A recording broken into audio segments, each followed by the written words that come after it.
AP రాజధాని అమరావతిలో YCP నేతల పర్యటనలో జరిగిన ఘర్షణలపై పోలీసులు కేసు నమోదు చేశారు. ఈ ఘర్షణలపైన వివిధ పోలీస్ స్టేషన్లలో కలిపి మొత్తం 3 కేసులు నమోదయ్యాయి. పెనుమాకకు చెందిన మాణిక్యం అనే రైతు తాడేపల్లిలో వైసీపీ నేతలపై ఫిర్యాదు చేశారు. రైతు మాణిక్యం ఇచ్చిన ఫిర్యాదు ఆధారంగా తాడేపల్లి పోలీసులు కేసు నమోదు చేశారు. వైసీపీ నేతలపై SC/ST కేసు నమోదు చేశారు. అటు విధులకు ఆటంకం కలిగించారంటూ తాడేపల్లి సీఐ వీరేంద్రబాబు కూడా ఫిర్యాదు చేశారు. దీంతో అంబటి రాంబాబు సహా పలువురు వైసీపీ నేతలపై కేసులు నమోదయ్యాయి. వైసీపీ నేత నారాయణమూర్తి ఫిర్యాదు మేరకు కారు అద్దం పగలగొట్టిన ఘటనపై రాజధాని రైతులపై కూడా కేసు నమోదు చేశారు పోలీసులు. మరిన్ని అప్డేట్స్ మా ప్రతినిధి రవిచంద్ అందిస్తారు. రవిచంద్, సంజయ్, నిన్న రాజధాని ప్రాంతంలో జరిగిన ఘర్షణలకు సంబంధించి అటు వైసీపీ నేతలు ఇటు టీడీపీ నేతలపై కేసులు నమోదయ్యాయి. ఎందుకంటే రాజధాని రైతులు వైసీపీ నేతలను అడ్డుకున్నారు. ఆ సమయంలో కొంత ఉద్రిక్త వాతావరణం నెలకొంది. ఒక కానిస్టేబుల్ కూడా గాయాలైన పరిస్థితుంది. అదేవిధంగా వైసీపీ నేతల వాహనాలు కూడా ధ్వంసమైన పరిస్థితుంది. ఈ నేపథ్యంలో అదే సమయంలో రాజధాని రైతులు కూడా వారికి కూడా కొన్ని గాయాలయ్యాయని చెప్తున్నారు. ఈ నేపథ్యంలో ప్రభుత్వం కూడా ఈ అంశాన్ని సీరియస్ గా తీసుకుని హోంమంత్రి కూడా నిన్న స్పష్టంగా చెప్పింది, దీనిపై విచారణ చేయిస్తాం, ఏం జరిగిందో తెలుసుకుంటాం. కేవలం రెచ్చగొట్టడానికే రాజధాని ప్రాంతానికి వైసీపీ నేతలు వెళ్లారని కూడా హోంమంత్రి చెప్పిన పరిస్థితుంది. అయితే ఇంకో కీలకమైన అంశం ఏంటంటే, ముఖ్యంగా ఏదైతే వైసీపీ నేతల వెంట ఎవరెవరు వచ్చారు వారి కదలికలకు సంబంధించి వీడియోలు కూడా పరిశీలిస్తున్నారు. ఎందుకంటే నిన్న సాక్షాత్ హోంమంత్రి చెప్పారు, కొంతమంది రౌడీ షీటర్లు కావచ్చు, ఆనాడు టీడీపీ కార్యాలయంపై దాడి చేసిన గోండాలంతా కూడా నిన్న వచ్చారు.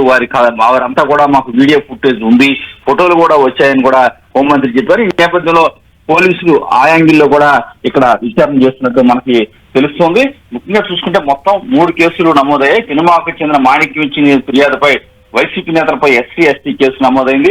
అదేవిధంగా పోలీసు అధికారి అంబటి రాంబాబు, వీరేంద్రబాబు, తాడేపల్లి సీఐ వీరేంద్రబాబు కంప్లైంట్ ఇచ్చారు. ఏదైతే విధులకు ఆటంకం కలిగించినట్టు విజువల్ లో కూడా చాలా స్పష్టంగా ఆయన్ని తోసివేసినట్టు కనిపిస్తుంది.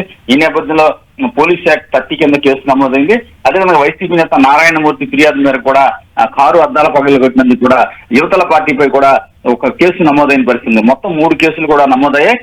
పోలీసు అధికారులు మొత్తం కూడా విచారణ చేస్తున్నారు. ఎందుకంటే నిన్న ఏ పరిస్థితుల్లో ఘర్షణ జరిగింది, ఎవరెవరు వైసీపీ నేతల వెంట నేతలు కాకుండా వేరే వారు ఎవరు వచ్చారనేది కూడా కొంత ఎంక్వైరీ చేస్తున్నట్టు కూడా మనకు సమాచారం ఉంటుంది. ఏదైనా పరస్పరం అయితే కేసులు అయితే నమోదైనాయి. దీన్ని బట్టి ఫర్దర్ యాక్షన్ ఉంటుందని కూడా పోలీసు ఉన్నతాధికారులు చెప్తూ ఉన్నారు. ఇటు వైసీపీ నేతలు నిన్న వచ్చిన అందరి నేతలపైన కేసులు ఫైల్ చేశారా? అలానే రాజధాని రైతులపై కూడా వైసీపీ ఇచ్చినటువంటి ఫిర్యాదుతో కేసులు నమోదైనట్టుగా తెలుస్తుంది. మొత్తం ఎంతమందిని ఇన్వాల్వ్ చేశారు ఈ ఘర్షణలో? అంటే ఇప్పుడు వరకు FIR నమోదైంది. ఇప్పుడు ఏదైతే విచారణలో భాగంగా, ఎందుకంటే ఇప్పుడు అంబటి రాంబాబుపై వీరేంద్రబాబు తాడేపల్లి సీఐ కంప్లైంట్ అతని పేరు మీద FIR నమోదైంది. అయితే మాణిక్యం ఇచ్చిన ఫిర్యాదు మేరకు వైసీపీ నేతలు అందరి పేర్లు పెట్టాల్సి ఉంటుంది. అంటే ఇంతవరకు కూడా స్పష్టత రాలేదు ఎంతమంది పేర్లు పెట్టారు దాంట్లో అనేది. ఎందుకంటే వెళ్ళిన అందరి పేర్లు దాదాపుగా పెద్ద నేతలు కాబట్టి వారందరిపై ఉండే అవకాశం ఉంది. అదేవిధంగా చూస్తుంటే నారాయణమూర్తి, వైసీపీ నేత నారాయణమూర్తి ఇచ్చిన దాని మీద కూడా వీరిపై కేసులు నమోదయ్యాయి. వీరిలో కూడా కీలకంగా ఉన్న వ్యక్తులపై కేసులు నమోదైనట్టు మనకు తెలుస్తుంది. ఇవరకు అధికారికంగా పేర్లు అయితే బయటికి రాలేదు. FIR లో మాత్రం నమోదైనాయి. కఠిన చర్యలు ఉంటాయని చెప్పి పోలీసు అధికారులు అయితే చెప్తున్నారు. సంధ్య. రైట్ రవిచంద్.